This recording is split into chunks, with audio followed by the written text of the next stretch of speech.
Savez-vous comment évoluent les listes d'attente sur Parcoursup? On vous explique cela maintenant. Les candidats ont fait des vœux.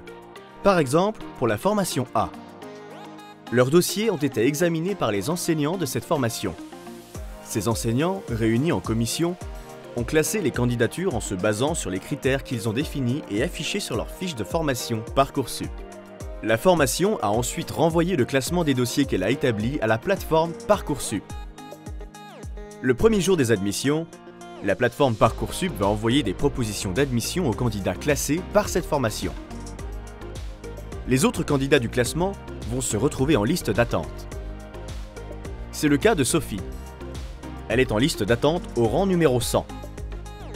Les candidats vont accepter ou refuser la proposition d'admission qui vient de leur être faite dans le délai fixé par Parcoursup. Certains candidats renoncent à cette formation parce qu'ils ne sont plus intéressés.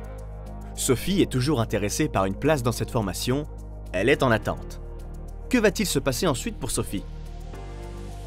Au fur et à mesure que des décisions sont prises par les candidats qui ont reçu une proposition d'admission, la plateforme va distribuer les places libérées aux candidats encore en liste d'attente dans l'ordre de cette liste d'attente. Les rangs des candidats qui restent en liste d'attente sont actualisés pour tenir compte également des candidats qui étaient en attente sur ce vœu et y ont renoncé. Sophie passe de 100e en liste d'attente à 70e. Ce processus se renouvelle tous les jours et une semaine après le début des admissions, Sophie reçoit à son tour une proposition d'admission pour cette formation. Sophie doit à son tour choisir si elle accepte ou renonce à cette proposition d'admission.